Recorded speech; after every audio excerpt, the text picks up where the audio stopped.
Ratio को define किया जाता है as the comparison of two quantities of the same unit. Okay, units different भी हो सकता है इन स्पेशल केसेस, लेकिन नॉर्मली सेम यूनिट में चीज़ों को जब कंपेयर किया जाता है तो उस कंपैरिजन को ratio. For example 15 cups of flour and 20 cups of sugar are needed to make fluffy pancake. What is the ratio of flour to sugar in fluffy pancake? 15, देखें ये फ्लोर और शुगर, ये 15 और ये 20, ये इनकी रेशो है।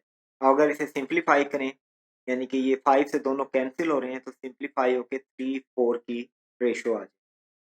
ये इनका रिलेशनशिप है कि 3 parts of flour is mixed with 4 parts of sugar to make 10। तो रेशो आपको एक्चुअली क्वांटिटेटिव रिलेशनशिप देती है, ये बाज़ औक़ात एक्चुअल वैल्यू नहीं बताती। जैसे 3-4 की रेशो, अब हमें नहीं पता कि एक्चुअली कितनी कितनी क्वांटिटी मिलानी है, लेकिन हमें ये पता है कि अगर हम 3 kg फ्लोर लेंगे तो 4 kg शुगर लेनी होगी। अगर हम 6 kg फ्लोर लेंगे तो 8 kg हमें शुगर लेनी होगी। यानी कि रेशो ये रहेगी पार्ट्स में। तो ये 3 जो है ये किसी चीज़ को रिप्रेजेंट नहीं करता, ये सिर्फ पार्ट्स को रिप्रेजेंट करता है कि कितने हिस्से किसके। सिंपल रेशो, सिंपल रेशो का मतलब है वो रेशोज़ की क्वांटिटीज़ जिनमें कोई कॉमन फैक्टर ना हो।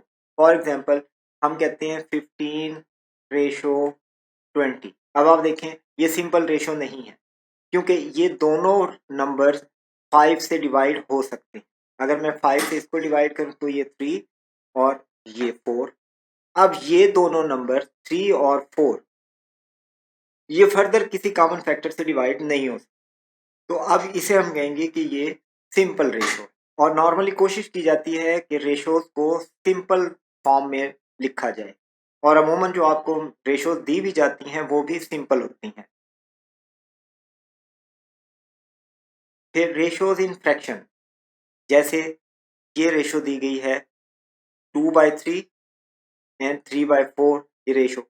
अब इनको कन्वर्ट कर लिया जाता है सिंपल रेशो में। किस तरीके से कि इन दोनों को, जैसे कि ये है 2/3 रेशो 3/5, इन दोनों का एलसीएम क्या है 15। 3 और 5 का एलसीएम जो डिनोमिनेटर्स हैं उनका एलसीएम है 15, तो दोनों को 15 से मल्टीप्लाई, ये हो जाएगा 10:9। ये एक्चुअल रेशो है सिंपल फॉर्म, जो कि फ्रैक्शन फॉर्म में ये थी। इसी तरीके से अगर हम इस रेशो को लेते हैं तो पहले होल नंबर को ख़त्म करके पहले हम इसे कन्वर्ट करेंगे इम्प्रॉपर फॉर्म में। 5 इंटू 1 5 प्लस 4 9, ये हो गया 9/5 रेशो। 2 into 2 4 plus 1 5/2। अब इन दोनों को 5 और 2 जो डिनोमिनेटर में है इनको इनके एलसीएम से मल्टीप्लाई कर दें, दोनों को 10 से मल्टीप्लाई करें।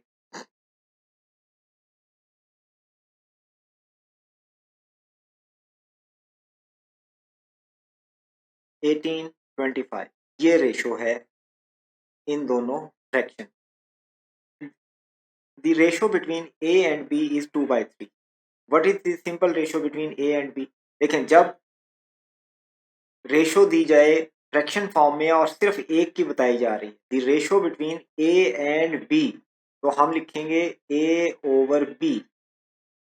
Ratio between A and B is 2/3, is 2/3। तो ये रेशो है ए रेशो बी, अगर हम लिखेंगे तो ये है 2:3। अच्छा, इसी को हम एक और फॉर्म में भी लिखते हैं, वो ये है कि ए है the ratio between A and B is, तो हम कहते हैं कि ए और बी की रेशो, ये इसने कहा है कि 2/3 है, तो दूसरी साइड पर आप 1 लें। अब इन दोनों को 3 से मल्टीप्लाई कर, देखिए 2 एंड 3, अगेन वही रेशो।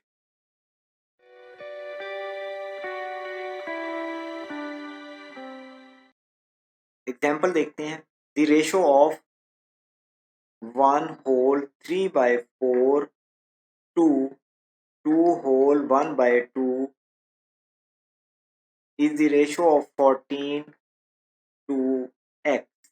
हमने इस तरह लिखा। अब इसमें दरमियान वालों का जो प्रोडक्ट है वो एक्सट्रीम वाले प्रोडक्ट के यानी कि product of median is equal to the product of extremities. Median दोनों दरमियान वाले और एक्सट्रीमिटीज एंड वाली जो दोनों वैल्यूज हैं इनका प्रोडक्ट सेम होगा। तो x into 1 3/4 is equal to 14 multiplied by 2 1/2। अब आप इसे सिंप्लीफाई कर लें।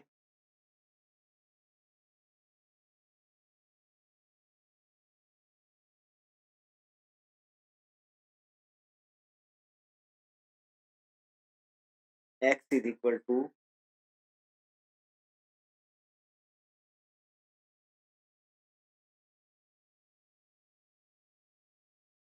इज इक्वल टू 20 यानी कि 14 टू 20 जो कि ऑप्शन सी में दिया। 2 into x minus y is equal to 3y। Then what is the ratio x over y, क्योंकि ये रेशो फ्रैक्शन फॉर्म में दी गई। तो x ओवर y इसमें से आप कैलकुलेट कर क्या आएगा। इस ब्रैकेट को एक्सपेंड करें 2x minus 2y is equal to 3y।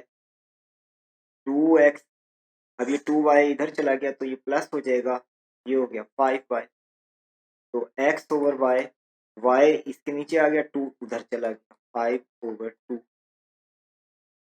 जो कि ऑप्शन सी में दिया गया।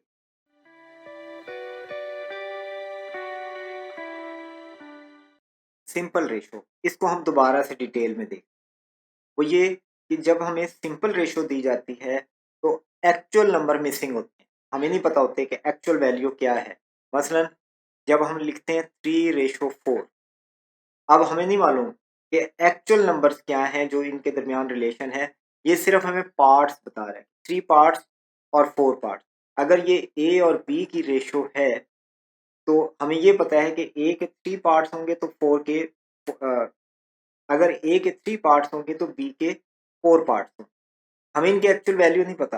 हो सकता है कि ये 15 और 20 हो सकता है कि 9 और 12 हो सकता है ये 300 और 400 हो एक्चुअल में, और जब हमने इसे सिंपल किया हो तो हमने इसे कैंसिल करके 3 4 लिखा हो सकता है ये इसको हमने किया हो सकता है कि ये 3 और इसको किया हो।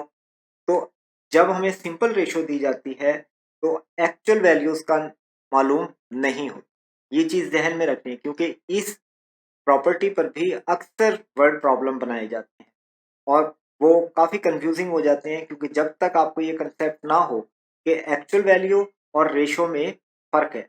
रेशो दोनों की सेम रहेगी, एक्चुअल वैल्यूज़ की भी और जो सिंपल रेशो दी जा रही है वो भी, लेकिन वो पार्ट्स में सेम होगी। एक्चुअली वो नंबर वाइज अगर उसका न्यूमेरिकल वैल्यू लेंगे तो वो डिफरेंट हो सकती है। अब हम आते हैं ratios to actual number. Ratios to actual number, तो एक्चुअल नंबर कैसे कन्वर्ट हो सकता है। मिसाल के तौर पर अगर हम यही बात करें कि ए और बी की रेशो है 3 4, अब हमें नहीं पता कि एक्चुअल नंबर क्या थे। हो सकता है कि ये हो सकता है कि ये 300/400 हो एक्चुअली। तो अब हम एक्चुअल नंबर कैसे मालूम, तो लाजमी तौर पे आप अपने जहन में रखें कि कोई कॉमन फैक्टर होगा जो कैंसिल हुआ होगा तो ये नंबर सिंप्लीफाई हुए। मसलन ये 15/20 इसको अगर हम कहें तो ये एक्चुअली ये है, इसमें कॉमन फैक्टर था 5 जो कैंसिल आउट हो चुका है। तो जब भी कोई रेशो दी जाती है सिंपल फॉर्म में तो एक्चुअल नंबर मालूम करने के लिए हम उसे सपोज करते हैं कि एक्चुअल नंबर 3x/4x होगा, यानी कि जो भी रेशो दी गई है उसके साथ x या a b c कोई भी वेरिएबल ले लें और दोनों साइड ये ऊपर नीचे दोनों जगह लिख लें। तो देखिए इसमें हुआ क्या होगा, कि ये एक्चुअली कैंसिल हो गया हो, जैसे यहाँ पर 5 कैंसिल हो रहे हैं। तो जब हमें एक्चुअल नंबर मालूम करने होते हैं तो हम कभी भी रेशोज को सिंपल फॉर्म में नहीं रखते, इसके साथ वेरिएबल रखकर फिर हम कहते हैं कि these are the actual number, और फिर अकॉर्डिंग टू कंडीशन एक्स की वैल्यू फाइंड आउट की जाती है।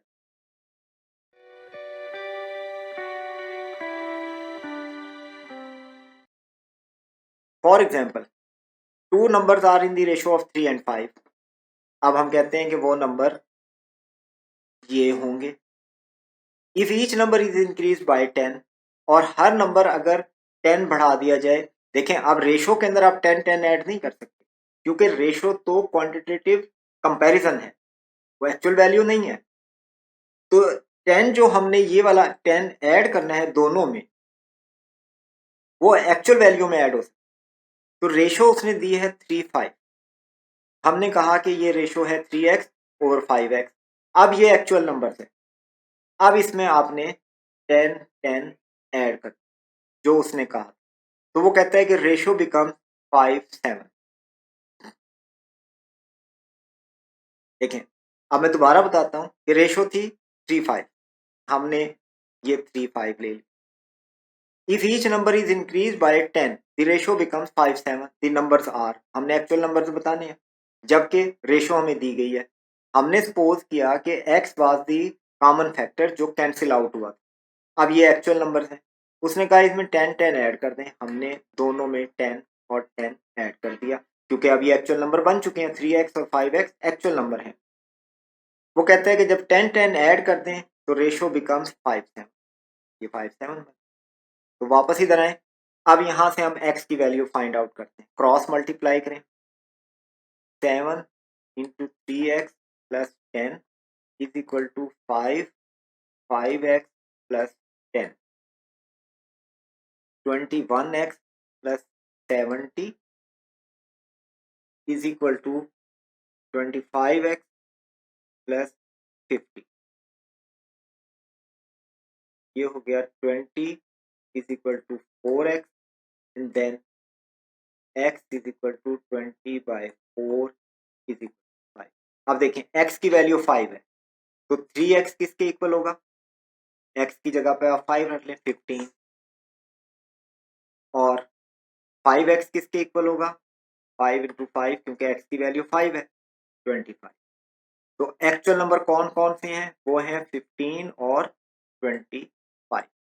तो x की वैल्यू हमारे पास 5 आती है, लिहाजा ऊपर वाला नंबर हो गया 15 और नीचे वाला हो गया 25, जो कि ऑप्शन सी में।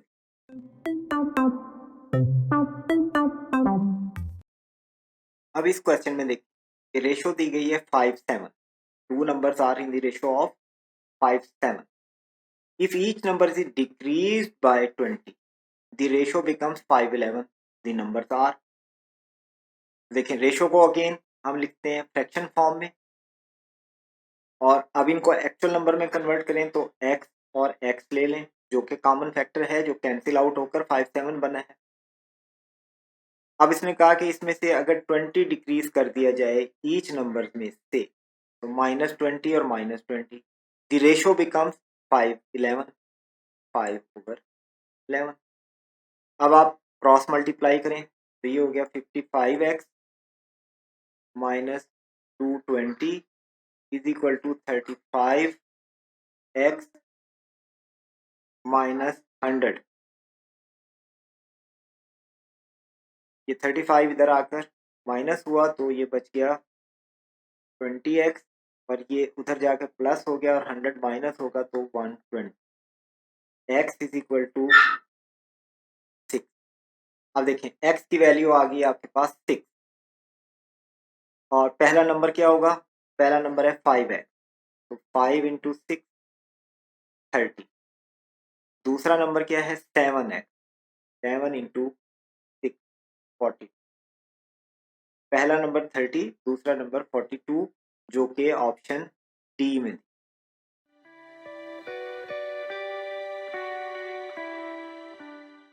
अब आते हैं share from total. Share from total ratios में अमूमन ऐसे क्वेश्चन भी दिए जाते हैं जिसमें किसी टोटल वैल्यू को किसी सर्टेन रेशो में डिवाइड करना, और बाद का दोनों के पार्ट्स को पूछा जाता है, या फिर किसी एक का शेयर पूछा जाता है कि टोटल अमाउंट में से इस रेशो के मुताबिक किसी एक का शेयर कितना होगा। फॉर एग्जाम्पल आपको कहा जाता है कि ए और बी की रेशो है 3:4 और टोटल अमाउंट आपके पास है 2100, और आपसे कहा जाता है कि इस ए का शेयर बताएं, जबकि टोटल अमाउंट 2100 है और ए और बी में जो डिवीजन होनी है इस टोटल अमाउंट की वो इन द रेशो ऑफ 3 और 4 होनी। तो ए का शेयर क्या होगा, हम ये इक्वेशन यूज करते हैं। Share of A is equal to ratio of A, वो है 3। सम ऑफ रेशो दोनों को ऐड कर लें, 7, 3 और 4 को ऐड करने से मल्टीप्लाइड बाय टोटल अमाउंट जो डिवाइड करनी है आप, ये आ गई 900। तो शेयर ऑफ ए है 9। तो अगर शेयर ऑफ बी बताना है आपने तो रेशो ऑफ बी आ गई 4, सम ऑफ रेशो 7 मल्टीप्लाइड बाय 2100 जो कि डिवाइड करना है आप, तो ये हो गया 1200। ये है शेयर ऑफ बी। तो इस तरह से अगर आपको टोटल और रेशो दी गई हो तो आप ये equation OSV, one share value, ये एक टेक्निक है जिसमें हम किसी गिवन रेशो में टोटल अमाउंट या किसी एक पार्ट से एक शेयर की वैल्यू मालूम करते, वन शेयर वैल्यू। जब हमें वन शेयर की वैल्यू मालूम हो जाती है तो जिस पार्टनर को भी जितने शेयर देने होते हैं उससे हम मल्टीप्लाई करते हैं तो हमारे पास आंसर आ जाता है। तो OSV क्या होगा, वन शेयर वैल्यू क्या होगी कि टोटल वैल्यू और उसमें नंबर ऑफ शेयर कितने हैं। मसलन अगर हम कहें कि ए के शेयर हैं 3 और इसको 900 रुपीज मिले हैं, शेयर थे इसके 3 और इसके वैल्यू उन शेयर्स की है 900, तो OSV क्या होगा, 3 शेयर की वैल्यू है 900 तो एक शेयर की वैल्यू हो गई 3। तो अब अगर हमने किसी बंदे को 4 शेयर देने हो तो हम 4 से मल्टीप्लाई कर दें, अगर हमने किसी पार्टनर को 7 शेयर देने हैं तो हम 7 को 300 से मल्टीप्लाई कर दें। तो इस तरह से OSV, one share value technique, बाज़ औक़ात हमारे ज़्यादा कैलकुलेशन को कम करने का बाइस बनती है कि बार बार चीज़ें कैलकुलेट नहीं करनी पड़ती, जिसको जितना जितना शेयर देना होता है वो OSV की मदद से मल्टीप्लिकेशन के जरिए दिया जाता है।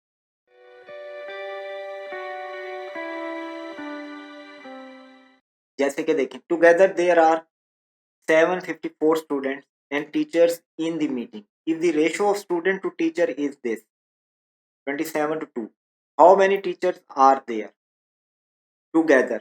दोनों स्टूडेंट प्लस टीचर दोनों मिलाकर 754 है और स्टूडेंट टू टीचर रेशो है 27 to 2। अब पूछा क्या है, how many teachers are there, तो टीचर्स कितने होंगे, टीचर्स की रेशो ऊपर रखें, सम ऑफ रेशो 27 प्लस 2 29 और टोटल से मल्टीप्लाई। तो यहां से आपके पास आंसर आ जाएगा 52, यानी कि टीचर्स हैं 52 जो कि ऑप्शन बी में।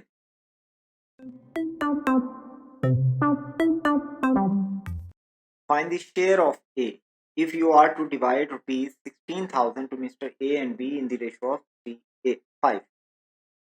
A और B की रेशो दी गई है 3:5 और टोटल अमाउंट है 16,000।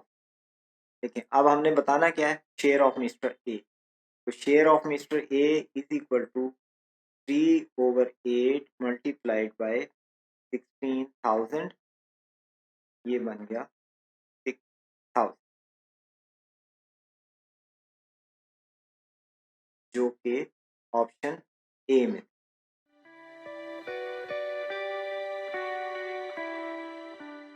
Share from share. Share from share में आपको टोटल अमाउंट नहीं दी जाती, बल्कि इसमें आपको किसी एक पर्सन का शेयर बता दिया जाता है या किसी एक चीज का शेयर बता दिया जाता है और दूसरे का शेयर पूछा जाता है। मसलन अगर मैं आपसे कहूं कि मिस्टर ए और मिस्टर बी के दरमियान एग्रीमेंट हुआ कि वो टोटल प्रॉफिट को डिवाइड करेंगे 3 और 4 की रेशियो, और जो टोटल प्रॉफिट हुआ उसमें से मिस्टर ए को शेयर मिला 900, शेयर ऑफ मिस्टर बी बताएं। देखें, अब टोटल अमाउंट हमें नहीं पता, हमने एक शेयर से दूसरे शेयर में जाना। तो एक तो सिंपल सा तरीका ये है कि आप टोटल अमाउंट मालूम कर लें और फिर उसे डिवाइड कर दें, लेकिन एक और भी मेथड है कि आप इस रेशो को इस्तेमाल कर लें, यानी कि जो रेशो ए एंड बी पे है वही उनके शेयर में भी रेशो होगी। तो हम कहेंगे कि share of B over share of A is equal to ratio of B over ratio of A. अब शेयर ऑफ बी हमने बताना है, शेयर ऑफ ए है आपके पास 900, ये इक्वल किसके होगा, रेशो ऑफ बी है 4 ओवर रेशो ऑफ ए 3। तो शेयर ऑफ बी किसके इक्वल आ गया, ये आ गया आपके पास 1200 के। तो देखें इस तरीके से भी हो सकता है, या फिर ओएसवी मेथड कर लें। ओएसवी में क्या है कि शेयर ऑफ ए इज 900 और इसके शेयर कितने हैं ए के, वो हैं 3। तो आप इसे 3 से डिवाइड करें, एक शेयर की वैल्यू है 300 और बी को शेयर कितने देने हैं 4। तो share of B is equal to O S B multiplied by number of share of B. तो ये आ गया 300 multiplied by 4 is equal to 12। एक ही बात।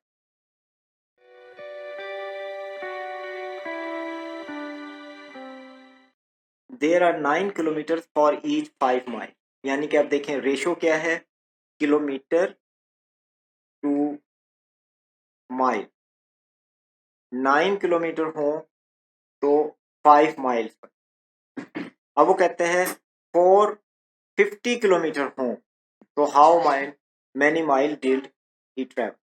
There are 9 kilometre for each 5 miles if a person drives his car for 450 kilometre. देखें अब उसमें किलोमीटर का शेयर दिया होगा, किलोमीटर कितने हैं 450, माइल्स बताने, तो यहां पर आ जाएगा माइल्स ओवर किलोमीटर। तो ratio of miles 5 over ratio of kilometre. तो माइल्स कितने आ गए 450,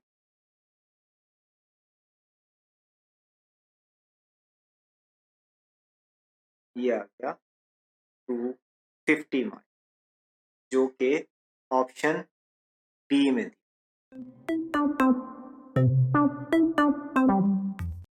A seller offers 5 pineapples और 2 packs of strawberries, यानी कि पाइन एप्पल और स्ट्रॉबेरीज में रेशो हो गई 5:2।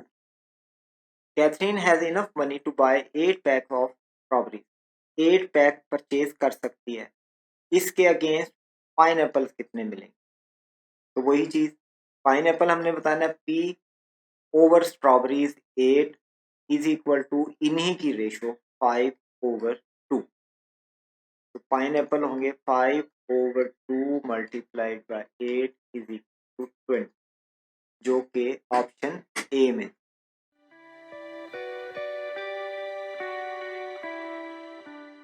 ट्रिपल रेशो में 3 चीजों की रेशो होती है, लेकिन सम केसेस में आपको रेशो किस तरह दी जाती है कि वो उनको अलग-अलग रेशो दे दी जाती है, ए और बी और सी, ये अलग-अलग है, और हमने इसको कन्वर्ट करना होता है ए रेशो बी रेशो सी, यानी कि ट्रिपल रेशो। उसके बाद या तो डिवीजन होती है या शेयर फ्रॉम शेयर का केस हो। फॉर एग्जांपल, अगर हमें कहा जाता है कि ए और बी की रेशो है 2:3 और बी और सी की रेशो है 4:5। अब हमने बताना है कि ए बी सी तीनों की रेशो क्या होगी। तो देखें ये मेथड हम अडॉप्ट करेंगे। इसमें आप क्या करेंगे कि जो दोनों में कॉमन है, देखें इसमें बी कॉमन है, इधर भी है इधर भी, इसको रखें दरमियान में। From left to right English के लिहाज से चलेंगे आप।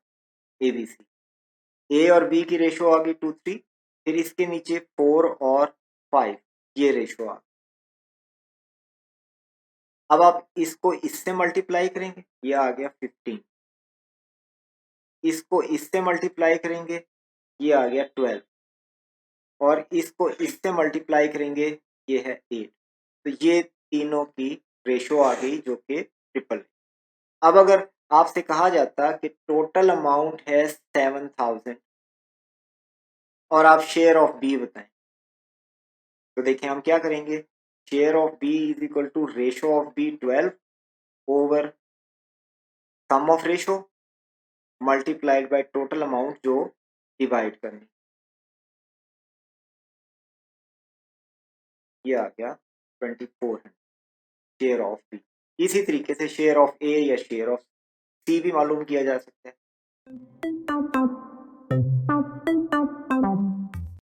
If PQ is, देखिए अब P और Q की रेशो 3-4 थी, Q और R की रेशो 8-9 हो, P और R की रेशो बता, तो अब हम इनको ट्रिपल रेशो में कन्वर्ट करते हैं। Q कॉमन है इसलिए दरमियान में, P ratio Q ratio R, ये हो गया 3-4-8-9। अब इसको इससे मल्टीप्लाई करें, ये हो गया 36, इसको इससे मल्टीप्लाई करें 32, इसको इससे मल्टीप्लाई करें 24, ये आ गई आपके पास ट्रिपल। अब हमने बताना क्या है, पी और आर की रेशो, तो पी और आर की रेशो आपके पास आ रही है 24 और आर है 36।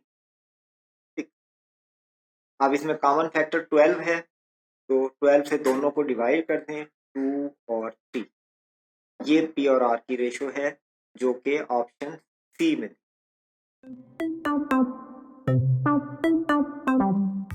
The cost of $5 is 4 pounds.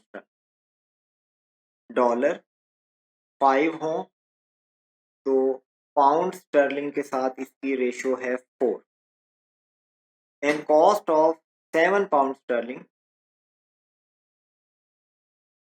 Is euro में है 5।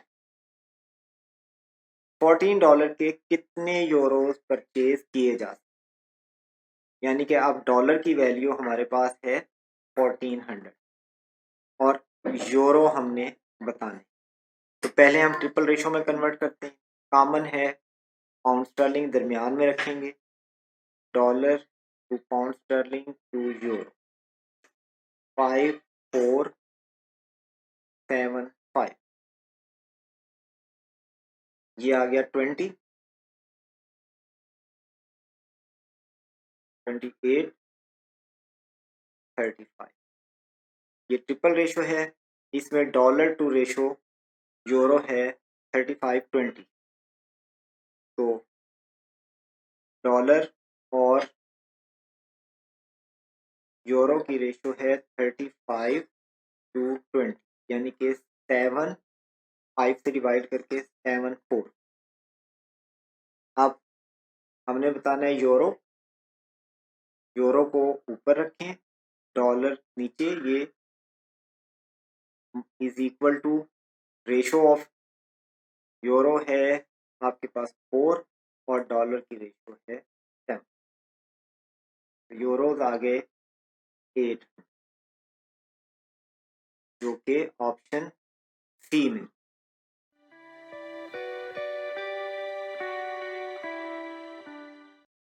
वेरिएशन, वेरिएशन दो टाइप, डायरेक्ट वेरिएशन और इनवर्स।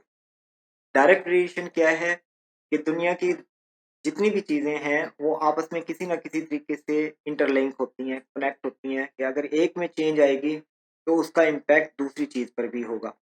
तो डायरेक्ट वेरिएशन क्या है कि अगर एक क्वांटिटी इंक्रीज होगी तो दूसरी क्वांटिटी भी इंक्रीज हो जाएगी, और अगर एक क्वांटिटी डिक्रीज हो तो दूसरी भी डिक्रीज हो जाए। फॉर एग्जाम्पल, किसी जगह पर वर्क काम हो रहा है और वहां पर आप लेबर फोर्स यानी कि नंबर ऑफ मैन इंक्रीज कर, तो देखें क्वांटिटी ऑफ वर्क भी बढ़ जाएगी, ज्यादा आदमी ज्यादा काम करेंगे। अगर आप गाड़ी पर जाते हुए डिस्टेंस ज्यादा ट्रेवल करते हैं तो फ्यूल भी ज्यादा खर्च हो। अगर आप परचेज करते हुए क्वांटिटी बढ़ा दें तो रुपीज वैल्यू या करेंसी की जो वैल्यू है वो भी आपको ज्यादा पे करनी पड़ेगी, आपको पेमेंट भी ज्यादा करनी पड़ेगी, ज्यादा क्वांटिटी खरीदेंगे ज्यादा पेमेंट करेंगे। इसी तरह से इनवर्स रिलेशन में क्या होता है कि अगर एक चीज को बढ़ाएंगे तो दूसरी चीज कम हो जाएगी। जैसे अगर किसी जगह काम हो रहा है और वहां पर आप लेबर फोर्स बढ़ा देते हैं, नंबर ऑफ मैन आप इंक्रीज करेंगे तो टाइम कम लगेगा काम खत्म करने में, काम जल्दी खत्म हो जाएगा, ज्यादा आदमी काम जल्दी खत्म कर देंगे। अगर प्राइस बढ़ जाए तो आप देखें कि प्राइस बढ़ेगी तो उतने ही पैसों में चीज कम आएगी। इनवर्स रिलेशन है कि एक चीज बढ़ रही है दूसरी चीज कम हो रही है। तो देखें ये जो रेशो के क्वेश्चन होते हैं या प्रपोर्शन के जो क्वेश्चन होते हैं वो डायरेक्ट और इनवर्स वेरिएशन से बड़ी आसानी के साथ सॉल्व किए जा सकते। तो ये जो वेरिएशन है इनकी कुछ कंडीशन है जो मैं अभी बताते हुए भी साथ साथ बोल रहा था। तो condition for applying variation, in variation को अप्लाई करने के लिए दो बेसिक कंडीशन है, अदरवाइज रिलेशनशिप जो है वो रॉन्ग भी आप कैलकुलेट कर सकते हैं या जज कर सकते हैं। देखिए, while applying variation of two quantities consider all other quantities constant। जब दो चीजों को आप कंसीडर कर रहे होंगे कि एक चीज को इंक्रीज करें उस पर दूसरी पर क्या इम्पैक्ट होगा तो दुनिया की बाकी चीजें फिक्स कर देंगे और उसी सिचुएशन के अंदर वेरिएशन लेकर आएंगे। यानी कि अगर आप कोई चीज खरीद रहे थे, अब आप देखते हैं कि प्राइस बढ़ गई तो उतने ही पैसों में चीज कम आएगी, लेकिन अगर आप पैसों की तादाद बढ़ा देंगे तो जाहिर सी बात है फिर वेरिएशन किस बात की, तो तीसरी चीज भी इन्वॉल्व कर दी आपने। तो प्राइस बढ़ने से चीज कम आती है बशर्ते के पैसे उतने ही रखे जाएं। इसी तरीके से आदमी ज्यादा हैं, काम ज्यादा होगा, बशर्ते के नंबर ऑफ आवर्स भी वही रहें, आपकी अदर कंडीशन भी सेम रहे। तो जब भी कोई वेरिएशन लेते हैं तो सिर्फ दो चीजों को कंसीडर करते हैं, बाकी दुनिया की हर चीज को सपोज कर लेते हैं कि वो फिक्स है, वो चेंज नहीं हो। सेकंड, फिर ये कि गिवन डाटा को बिल्कुल नहीं देखना कि नंबर्स क्या दिए गए। अभी जब ये क्वेश्चन आएंगे तो हमें डाटा दिया जाएगा कि जी 5 आदमी 10 आदमी इस तरह से, आप उनको नहीं देखेंगे। रिलेशन जो है चीजों में होता है, जैसे डायरेक्ट वेरिएशन में मैन और वर्क का रिलेशन है, तो ये नहीं कि कितने आदमी और कितना काम, नो, हमने ये नहीं देखना। हमने ये देखना है कि आदमी ज्यादा होंगे काम ज्यादा होगा, डायरेक्ट रिलेशन बस। कितने आदमी या कितने घंटे काम, नो। वर्क ऑन टाइम को लेंगे, कितना वर्क ज्यादा करना है टाइम ज्यादा लगेगा, ज्यादा टाइम में ज्यादा काम होगा, तो डायरेक्ट रिलेशन है। अब कितना काम और कितना टाइम, इसका कोई जिक्र नहीं, इसलिए आपने डाटा को नहीं देखना कि कितना कितना दिया गया। फ्यूल और प्रोडक्शन, प्रोडक्शन ज्यादा होगी फ्यूल भी ज्यादा चाहिए, शेडो बड़ा होगा तो ऑब्जेक्ट भी बड़ा होगा, या बड़ी चीज का साया भी बड़ा होगा। कितना बड़ा होगा या चीज कितनी बड़ी होगी इससे कोई ताल्लुक नहीं है, चीज अगर थोड़ी सी भी बड़ी है तो साया थोड़ा सा बड़ा होगा। इसी तरह से इनवर्स वेरिएशन में मैन और टाइम का रिलेशन इनवर्स होता है, आदमी ज्यादा होंगे टाइम कम लगेगा। डेज, वर्किंग डेज और वर्किंग आवर्स में इनवर्स रिलेशन होता है, अगर आप डेली थोड़ा थोड़ा काम करेंगे तो दिन ज्यादा लगेंगे, अगर आप डेली ज्यादा काम करेंगे तो दिन कम लगेंगे। इनवर्स रिलेशन है। आवर बढ़ा दें, वर्किंग आवर बढ़ा देंगे, वर्किंग डेज कम हो जाएंगे, क्योंकि काम फिक्स है, काम आपने एक ही करना है। आपने जो भी काम आपको असाइनमेंट दी गई है एक ही असाइनमेंट है, अगर आप उस असाइनमेंट पे डेली ज्यादा टाइम लगाएंगे तो वर्किंग डेज कम हो जाएंगे, अगर आप एक ही असाइनमेंट उसी असाइनमेंट पे थोड़ा थोड़ा काम करेंगे तो डेज ज्यादा लगेंगे। अब आते हैं प्रपोर्शन, जिसमें आप दो रेशोज को इक्वलेंट कर, और एक्चुअली हम इसकी मदद से ये वाले क्वेश्चन करेंगे जो अभी हमने वेरिएशन देखी। मिसाल के तौर पर एक फैक्ट्री है उसमें 50 men are working and they can pack 600 packets in 7 days. 50 men can pack 600 packets in 7 days. If the number of men is 100 and they are to pack 1500 packets, how many days are required? कितने दिन लगे? देखिए, अब 3 चीजें दी गई हैं। आपने क्या किया, जो पैराग्राफ आपको दिया गया था आपने उसे अरेंज किया। ऊपर आपने उनके शॉर्ट नेम रखे, जो शॉर्ट नेम उसमें इस्तेमाल किए गए थे। अब फुल नेम बेशक इस्तेमाल ना करें, MPD भी रख सकते थे नेम, और कोई भी शॉर्ट नेम रखें। ये जो ऊपर वाली रो है ये हमेशा कंप्लीट हो, ताकि आपके स्टेप्स कंफ्यूज ना हो, आप हर दफा एक ही जैसा काम करें। तो हमेशा कंप्लीट रो ऊपर लानी है। बेशक इसका डाटा रिवर्स दिया गया, मतलब रिवर्स किस तरह दिया जा सकता था कि 100 आदमी 1500 पैकेट कितने दिनों में बनाएंगे अगर 50 आदमी 600 पैकेट 7 दिनों में बना। तो इसके बावजूद कि इसने उल्टा डाटा बोला है, हम इसको हमेशा इस तरह लिखेंगे कि कंप्लीट रो ऊपर आए और इनकम्प्लीट रो नीचे आए। इनकम्प्लीट से मुराद क्या है, जिसमें कोई वेरिएबल, अलबत्ता कॉलम से कोई फर्क नहीं पड़ेगा। कॉलम डेज वाला पहले लिख लें या मैन को बाद में लिख लें, पैक को सबसे आखिर में लिख लें, इससे कोई फर्क नहीं पड़ेगा। आपने सिर्फ ख्याल रखना है कि कंप्लीट रो ऊपर होगी और इनकम्प्लीट रो नीचे होगी। उसके बाद आप क्या करेंगे, डेज जो कि आपने मालूम करने हैं उसके साथ अपवर्ड एरो लगा। आपने क्या किया है, आपने अपवर्ड एरो लगा।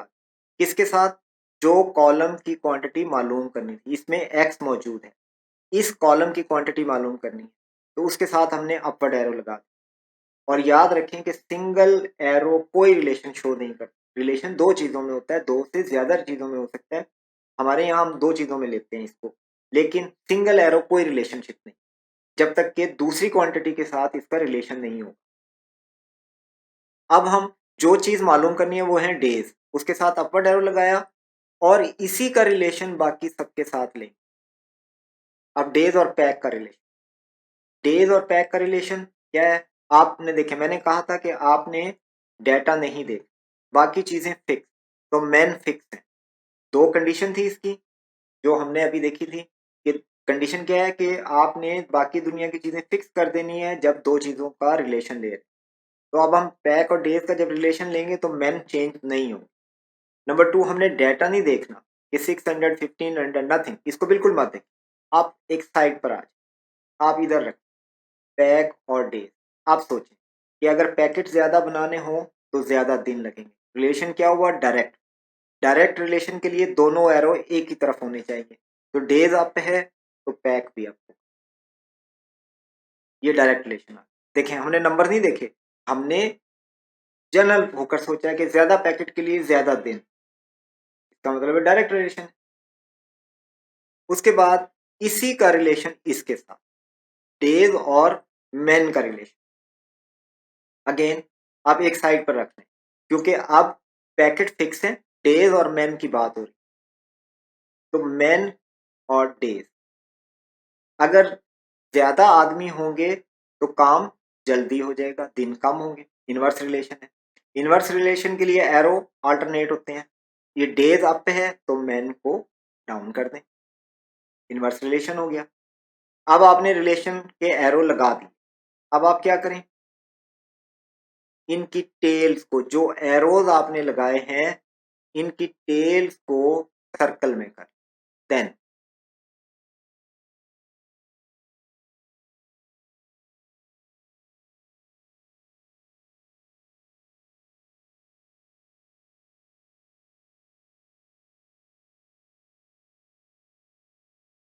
हमने क्या किया, जो कॉलम मालूम करना था वो इक्वेशन के एक साइड पर, लेफ्ट हैंड साइड पर आ गया। जो बाकी कॉलम्स थे वो इक्वेशन के राइट हैंड साइड पर आकर मल्टीप्लाई हो, और सर्कल वाली जो क्वांटिटीज थी वो सारी की सारी ऊपर रखी। देखें यहाँ पर एक्स सर्कल में है, ऊपर आ गया 1500, ऊपर आ गया 50, ये ऊपर। अब यहां से आप बिल्कुल आसानी के साथ एक्स मालूम कर सकते हैं। मैंने ये रफली क्वेश्चन बनाया था, इसलिए ज़रूरी नहीं है कि राउंड हो जाए आंसर, लेकिन ट्राई कर लेते हैं।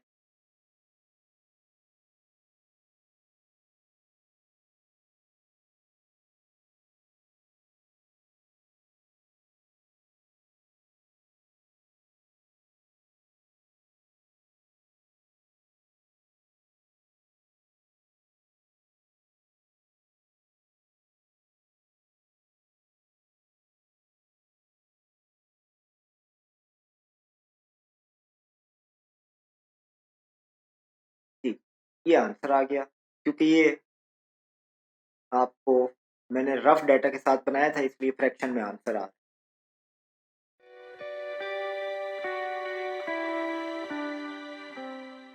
In a courier company, 50 men are required 10 hours to prepare 1200 boxes for shipment. देखें अब men कितने हैं जी?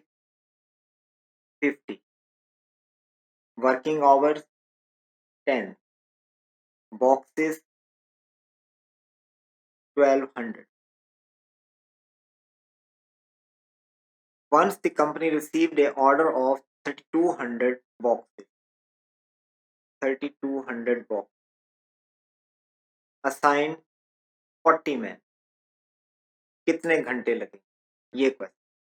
तो अननोन है आवर्स, इसके साथ हमने अपर एरो लगा। अब बॉक्स और आवर्स का रिलेशन, ज्यादा बॉक्सेस के लिए ज्यादा आवर चाहिए, ज्यादा बॉक्स बनाने हो तो ज्यादा आवर लगेंगे, डायरेक्ट रिलेशन। देखिए मैं डाटा नहीं देख रहा, मैं जनरल होकर बात कर रहा हूँ कि ज्यादा बॉक्सेस के लिए ज्यादा आवर, फिर आवर्स और मैन, आदमी ज्यादा होंगे टाइम कम लगेगा, इनवर्स रिलेशन है। क्योंकि हमने आवर के लिहाज से देखना है, आवर अप है तो ये डाउन हो गया, क्योंकि इनवर्स रिलेशन है मैन और आवर्स में। अगेन डाटा मत देखें, सिर्फ आपने मैन और आवर को देखना है कि आदमी ज्यादा होंगे घंटे कम लगे। अब ये टेल्स, तो यहाँ से आपके पास आ गया x/10, 3200 over 1200 multiplied by 50 over 40।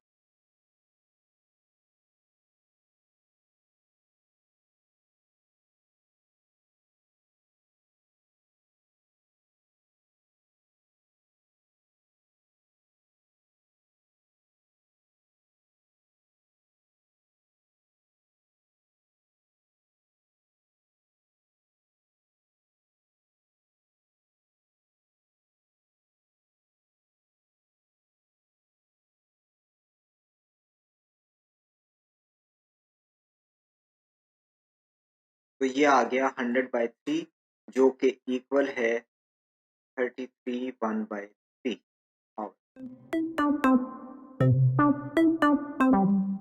50 men can do a job in 5 days। men हैं 50,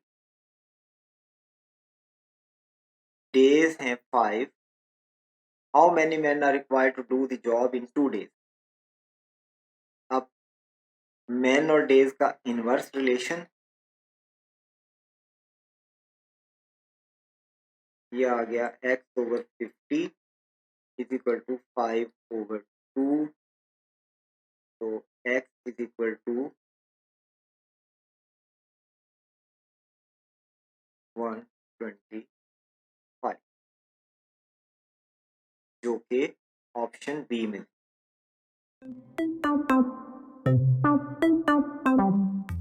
इन a fort there are 50 soldiers हैं जी 50। They have storage for food for 135 days।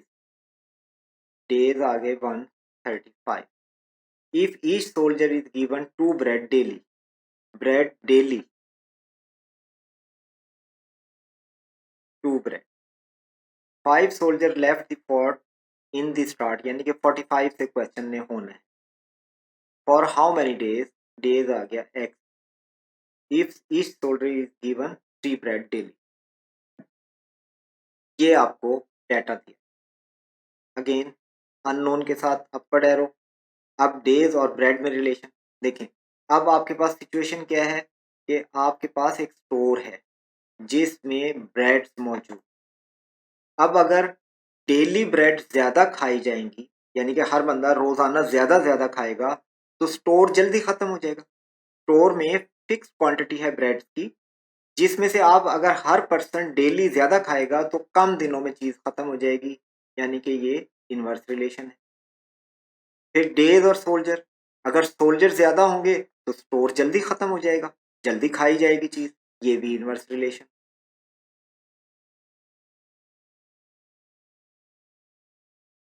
तो ये हो गया x over 135 is equal to 50 over 45 multiplied by 2t। तो x is equal to 135 50 over is equal to, तो आपके पास आंसर आ रहा है 100, जो कि ऑप्शन सी में। A boy can do a job in 8 days. देखिए अब डेज हैं 8, if he work for 14 hours daily, hours हैं 14, how many days he will need to complete the job work 8 hours a day. अगर वो 8 hours a day करे तो कितने दिन लगे। देखिए अब वही चीज, working hour working days inverse,